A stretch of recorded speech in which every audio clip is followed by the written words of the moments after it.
फिर वो कहाँ गई? मैंने पुरतशवीश लहजे में सवाल किया।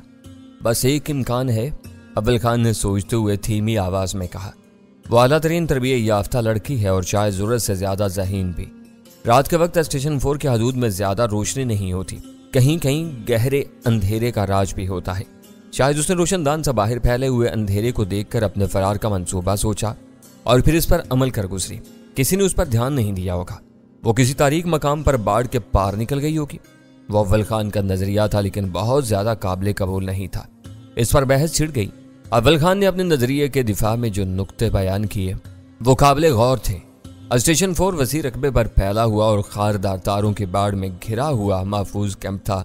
यहाँ किसी का खुफिया तौर पर दाखिला मुमकिन नहीं था, लेकिन इस इलाके में आवारा कुत्तों की बहुतात थी जो इक्का दुक्का और रात के वक्त छोटी बड़ी टोलियों की सूरत में बिला रोक टोक स्टेशन 4 के हदूद में आते जाते रहते थे।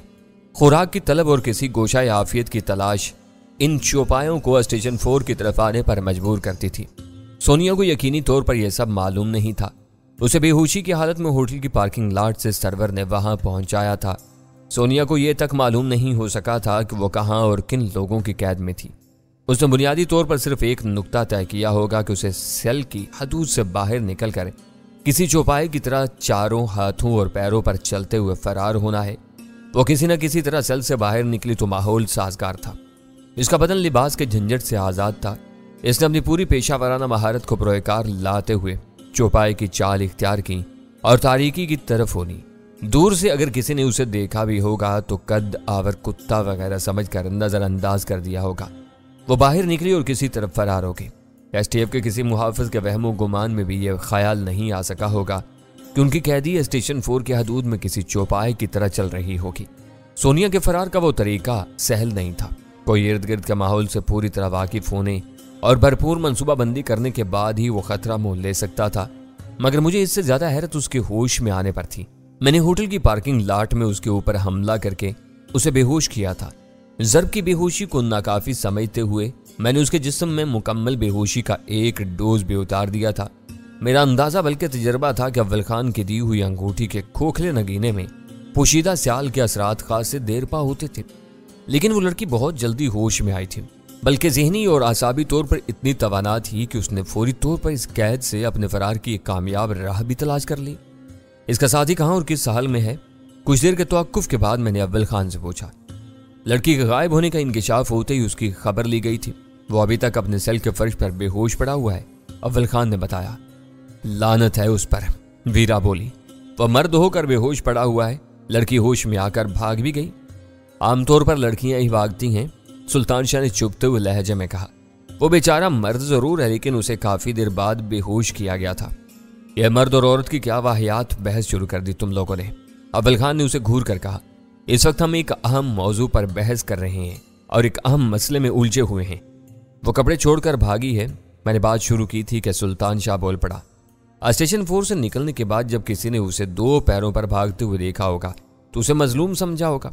औबाश मर्दों के चुंगल से निकल भागने वाली लड़कियों को आमतौर पर मजलूम ही समझा जाता है। तुम कुछ देर के लिए अपनी जुबान को लगाम नहीं दे सकते? मैंने दांत पीस कर कहा। सुल्तान शाह ने जुबान से कुछ कहे बगैर सादतमंदी से अपना सर झुका लिया। तुम सोनिया के कपड़ों के बारे में कुछ कह रहे थे, वीरा ने मुझे याद दिलाया। हाँ, उनका जायजा लो, मैंने अव्वल खान से कहा। बाजुकात मुजरमों के लिबास से भी कोई ना कोई सुराग मिल जाता है। इन कपड़ों में सोनिया के बदन की महक रची हुई होगी, वीरा ने बेसाख्ता कहा। उसके चेहरे पर संजीदगी बरकरार थी।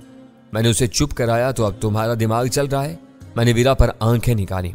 मैंने कोई गलत बात नहीं की, वीरा ने उसी गहरी संजीदगी से जवाब दिया, मगर यूं मुझे महसूस हुआ जैसे वो अपनी बेसाख्ता मुस्कुराहट दबाने की कोशिश कर रही हो।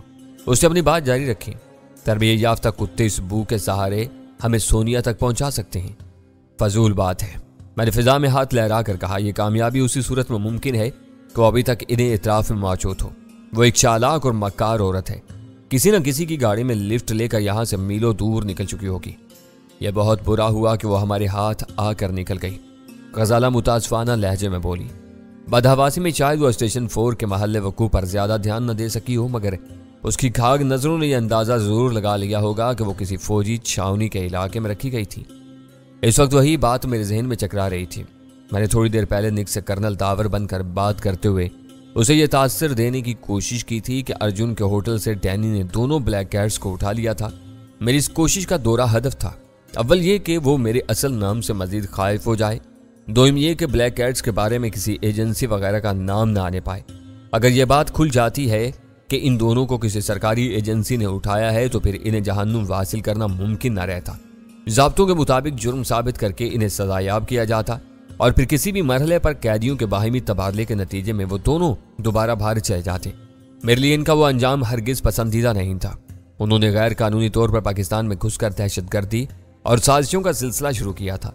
इनको सख्त तरीन बाजपुरुष से गुजरने के बाद आखिरकार मौत के घाट उतर जाना चाहिए था। सोनिया के फरार के बाद मुझे वो काम मुश्किल होता नजर आ रहा था। अब वो दोबारा होटल का रुख नहीं करेगी। अव्वल खान ने अपने जहन पर जोर देते हुए कहा, देखना होगा कि वो कहाँ जाती है।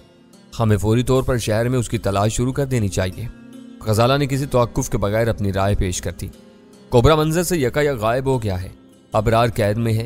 वो बिल्कुल बेयारो मददगार रह गई है। उससे पहले कि वो अपने लिए कोई महफूज ठिकाना तलाश करे, हमें दोबारा उसे दबोच लेना चाहिए। उसे सरवर समेत मेरे मुतअद्दिद आदमियों ने देखा है, अव्वल खान ने कहा। उसे देखते ही पहचान लेंगे। सरवर की सरबराही में अपने इन आदमियों को शहर में फैला दो। इसका किसी से राब्ता नहीं होना चाहिए। मैंने उसे ताकीद की। एक बार उसे कोई सहारा मिल गया तो वो मजबूती से अपने कदम जमा लेगी। मुझे दोबारा दफ्तर जाना होगा। अव्वल खान ने मुस्तरिब होकर यकायक अपनी जगह छोड़ दी। मैं अभी तक हैरान हूं कि वो लड़की खाली सेल में 8-9 फुट ऊंचे रोशनदान तक कैसे पहुंच गई। साफ बात यह है कि इसमें तुम्हारी या तुम्हारे किसी आदमी की कोताही का दखल नहीं है। ये इस लड़की का कमाल था कि वो वहां से निकल गई। उसको किसी किस्म की आजुर्दगी से बचाने के लिए मुझे नाचार वो बात कहनी पड़ गई जो मैं देर से अपने दिल में लिए बैठा था।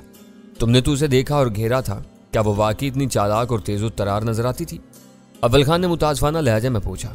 आम सी मगर खुश शक्ल औरत है, सूरत से गावदी लगती है। पहली नजर में अंदाजा होता है कि इस पर डोरे डाले जाएं तो जरा सी कोशिश से फंस जाएगी। उसके तौर तरीकों में औबाश मर्दों के लिए एक खास कशिश पाई जाती है। वीरा के होंठों पर हल्की से मुस्कुराहट तैरने लगी थी। मेरी बात पूरी होते ही वो बोली, जरा सी देर पहले मैं तुम्हारे बारे में यही बात बता रही थी। उसको अव्वल खान ने तुम्हारी खूबी करार दिया था कि तुम आसानी से औरतों से अपना काम निकाल लेते हो। चलो अब बराबर की टक्कर है, देखते हैं कि किसकी कशिश ज्यादा काम निकालती है। सुल्तान शाह ने वो बात वहीं खत्म कर दी। अव्वल खान के चले जाने के बाद कुछ देर तक खामोशी रही।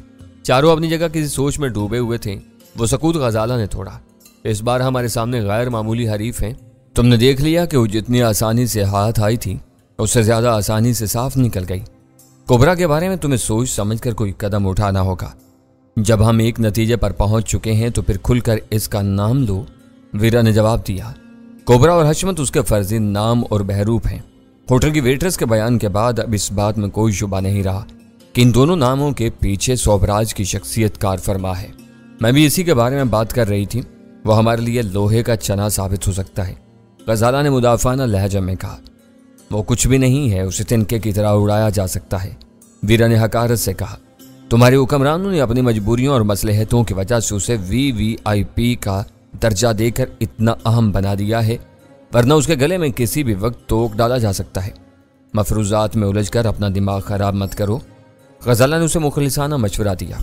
वो अपने सारे तहफ़्फ़ुज़ात और मराहत के साथ हमारे मद्दे मुकाबिल आया हुआ है तो इससे उसी तरह मुकाबला करना होगा। ये बात सबसे पहले हमारे इल्म में आई है कि वो कोबरा बनकर ब्लैक कैट्स की सरपरस्ती कर रहा है। अव्वल खान ने सब कुछ जानते बूझते हुए खुलकर हमारा साथ दिया और हमने इन दोनों को रगड़ दिया।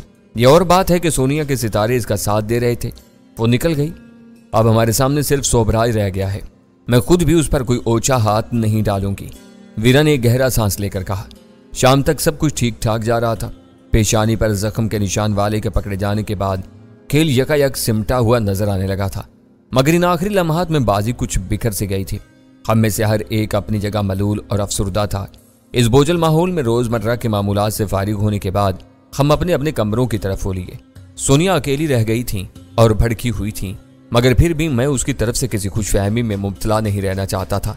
ब्लैक कैट्स ने मैदान में आते ही जिस तेजी से अव्वल खान के बाजू को जख्मी करके हमारे घर का सुराग लगाया था, इसके पीछे नजर आने वाले घंटों में कुछ भी हो सकता था। सबसे बड़ी बात यह थी कि सोनिया ने हमारा घर देखा हुआ था। उसे यह मालूम हो चुका था कि हमारा घर अव्वल खान के लिए इंतहाई अहमियत का हामिल है। गनीमत यह था कि एक जाली सर्वेर को हमारे घर में भेजने के बावजूद वो इस घर के मकीनों के बारे में कुछ भी नहीं जान सकी थी। चाय के सर्वे के बहाने हमारे घर आने वाली लड़की से पहले मेरा और फिर वीरा का सामना हुआ था। उसके लिए मुझे पहचानने का बराह रास्त कोई जरिया नहीं था, मगर मुझे ये खौफ था कि बहुत रवानी से चुस्ता उर्दू बोलने के बावजूद वीरा उस सर्वेयर की नजरों में आ गई होगी। ये बात सोनिया ही नहीं, हमारे सारे दुश्मन जानते थे कि मकामी लबो लहजे में रवा उर्दू बोलने वाली गैर मुल्की लड़की वीरा है। वो 2 और 2 4 वाला मामला था। अगर सर्वेयर लड़की ने इन लोगों को यह बता दिया था कि हमारे घर में एक उर्दू सफेद फाम गैर मुल्की औरत रह रही थी, तो इनके लिए सब कुछ समझ लेना आसान था। और अगर सर्वेयर लड़की ने अपनी बेवकूफ़ी के बिना पर वीरा के गैर मुल्की होने का अंदाज़ा नहीं लगाया था और अपने आका या आकाओं को महज एक गोरी चिट्ठी मकामी औरत और मर्द की मौजूदगी की खबर दी थी, तो फिर मामला ज़्यादा संगीन नहीं था। वो दोनों इम्कानात बहुत नाजुक थे। मैं इस बारे में कोई रिस्क नहीं ले सकता था। हमारे साथ किसी भी वक्त कोई बदतरीन सूरत हाल रूनमा हो सकती थी। बेखबरी में मारे जाने से बेहतर यह था कि हम हर किस्म के नामसाद हालात का मुकाबला करने के लिए तैयार रहते। अव्वल खान स्टेशन 4 का कमांडर था। वो पसे पर्दा रहने की अपनी तमाम तर कोशिशों के बावजूद शहर में बहुत ज्यादा गैर मारूफ नहीं था। बहुत से लोग और ख़ास तौर पर हमारे दुश्मन ये जानते थे कि वह स्पेशल टास्क फोर्स का एक अहम और जिम्मेदार अफसर था। ब्लैक एड्स ने उसे चलती गाड़ी में ताक कर जख्मी किया था। सबको मेरी और जहांगीर की गहरी दोस्ती का इल्म था। इसी दोस्ती के बिना पर जहांगीर के घर पर भी एक जर खरीद सर्वेयर के जरिए वार किया गया था। वो अच्छी अलामतें नहीं थीं। इनके पसे पुश्त क्या अवामिल कार फरमा थे, इसका फौरी तयन मुमकिन नहीं था। सुबह के अखबारात बाजार में आने के चंद घंटों बाद हमें अपनी सही पोजीशन का अंदाजा हो सकता था। अगर सोनिया इस घर में मेरी और वीरा के मौजूदगी के बारे में जान चुकी थी, तो अखबारात में अमरीकियों का जारी करता इनामी इश्तिहार देखते ही उसको इन लोगों से राब्ता कर लेना चाहिए था। वो मेरे और वीरा के लहू के प्यासे थे। वो अपने तौर पर कोई ना कोई बड़ी कार्रवाई कर गुजरते। अगला दिन सुकून और आफियत से गुजर जाता तो ये समझा जा सकता था कि हमारे घर आने वाली सर्वेयर ने सोनिया या अबरार को कोई अहम या काबिल जिक्र बात नहीं बताई थी। मैंने अपने कमरे में जाने से पहले छत पर जाकर STF के दोनों मुहाफिजों से दोस्ताना अंदाज में उनके आराम और ज़रूरियात वगैरह के बारे में दरियाफ्त करने के बाद बताया कि अगले 24 घंटे हम सब के लिए बहुत कठिन थे। हमें हर लम्हे होशियार रहकर अपने इर्द गिर्द के माहौल पर कड़ी नजर रखनी थी। वो दोनों बहुत समझदार थे। उन्होंने यकीन दिलाया कि मतला साफ होने तक वो दोनों पलक झपकाए बगैर गली में आने जाने वालों पर निगाह रखेंगे। इनको ब्रीफ करने के बाद मैं कमरे में पहुंचा तो गजाला शब ख्वाबी के लिबास में सिंघार मेज के सामने खड़ी अपने दराज गेसू एक जूड़े की शक्ल में समेट रही थी। मैंने उस समेत किसी से भी अपने इन अंदेशों का तज़किरा नहीं किया जो अंदर ही अंदर मुझे बेचैन किए हुए थे। मैं मानी खेज नजरों से उसका जायजा लेता हुआ मसहरी पर जा बैठा। वो गजाला का एक खास अंदाज था। जब वो रफाकत के किसी अच्छे मूड में होती तो आमतौर पर इसी अंदाज में मेरे सामने आती थी। मेरे जहन में शगुफे से फूटने लगे। इस वक्त मुझे अंदाजा हुआ कि किसी कड़े वक्त का पामर्दी से मुकाबला करने के लिए एक अच्छी रफीक हयात कितनी ज़रूरी बल्कि नागुज़ीर होती है। गजाला मेरी ज़हनी और जिस्मानी ज़रूरियात का हर वक्त बहुत ख्याल रखती थी। मैं कपड़े बदल कर बिस्तर पर आया तो गजाला ने शौक लहजे में अचानक नादरा का जिक्र छेड़ दिया। वो भी एक दिलचस्प औरत थी। क्लिफ्टन के इलाके में हम कुछ अरसे के लिए उसके आरास्ता फ्लैट में किराएदार रहे थे। वो मुझसे बहुत बातें करती थी। गजाला का ख्याल था कि वो मुझ पर रीझ गई थी। पुरानी यादों के ताज़ा होते ही नई परेशानियां मेरे जहन से तहलील होने लगीं। गजाला ने बहुत खुश असलूबी से मुझे अपनी हल्की फुल्की गुफ्तगू के सहर में ले लिया था। हम दोनों देर तक बातें करते रहे। फिर गजाला थक कार कर गहरी नींद सो गई। कुछ देर के लिए मेरे जहन पर भी गनूदगी की लहर तारी हुई, मगर फिर दिमाग के नेहा खानों में दुबके हुए खतरात ने सर उभारा और मैंने हड़बड़ा कर आंखें खोल दी। खौफ और खतरे की हालतों में रात का अंधेरा जोर आवर होता है। गनीमत था कि मेरे कमरे में हल्की रोशनी फैली हुई थी। मैं आंखें खोले बिस्तर पर पड़ा रहा। मेरे जहन में ख्यालात की रोत दोबारा चल पड़ी थी।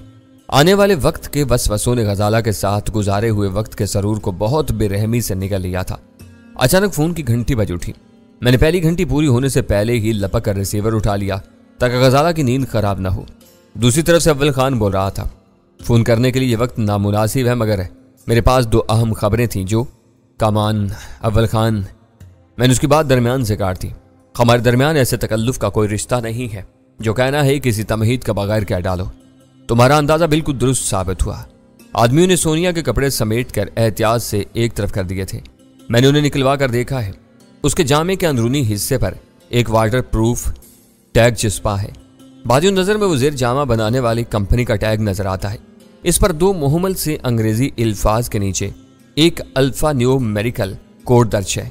मैं काफी देर इसमें उलझा हुआ था। अभी अभी उकदा खुला है कि दोनों हरूफ तहज्जी उल्टी तरतीब से लिखे गए हैं। इस कोड के मुताबिक सोनिया का असल नाम सीता कांत और कोड B15 है। Very good. अव्वल खान की फराहम की हुई वो मालूमात वाकई हौसला अफजा थी। अभी तक इन दोनों के बारे में हमें कुछ पता नहीं था। अब हम सीता के नाम और कोड से उसका पता चला सकते हैं। BC यकीनी तौर पर ब्लैक कैट्स का मुखफ़िफ होगा। 115 उसका नंबर है। बिल्कुल यही है। अव्वल खान की पुरजोर तायीद पर मैंने कहा, सीक्रेट सर्विसेज में अहम तरीन मुहम्मद पर जाने वालों की शनाख्त के लिए कोई ना कोई खुफिया बंदोबस्त किया जाता है ताकि हादसाती मौत की सूरत में उनको पहचाना जा सके। इसके लिए ज़िर जामे का इस्तेमाल पहली बार मेरे सामने आया है। सीता इस राज से बेखबर नहीं रही होगी, फिर वो अपने सारे कपड़े छोड़कर क्यों भागी? कपड़े छोड़ना उसकी मजबूरी थी। कदर तवक्कुफ के बाद जवाब आया। उसके पास वक्त बहुत कम था। उसकी जान के लाले पड़े हुए थे। वो अपने ज़ेर जामे का टैग भूल गई, वरना इस मुख्तसर से चीथड़े को अपने साथ जरूर ले जाती। यह भी तो मुमकिन है कि वो अपने कोडिंग टैग को बिल्कुल महफूज तस्वुर कर रही हो। उसे गुमान ही नहीं हुआ हो कि कोई इसे पढ़ने और समझने में कामयाब हो जाएगा। कतई मुमकिन है। उसे बिला तरद्दुद एतराफ कर लिया। मेरे आदमी ने उसके कपड़ों को सील कर ही दिया था। यह तुम्हारी ज़हनी इख्तरा थी कि मुझे यहाँ आकर इनको दोबारा खुलवाना पड़ा और आखिरकार मतलूबा मालूमात हमारे सामने आ गई। इन्होंने इस कदर आसान तरीका बल्कि कोड इस्तेमाल करके इसकी डी कोडिंग को और मुश्किल बना दिया। कोई सोच भी नहीं सकता कि रा या ब्लैक कैट्स वाले अपने आदमियों की बाद अज शनाख्त के लिए ऐसा बचकाना तरीका इस्तेमाल करेंगे। यह बताओ कि अबरार का नाम क्या है? मैंने अपने दफ्तर में सीता कांत का नाम दरियाफ्त करते ही तुम्हें फ़ोन किया है। अभी उसकी बारी नहीं आई। वो होश में आ चुका है।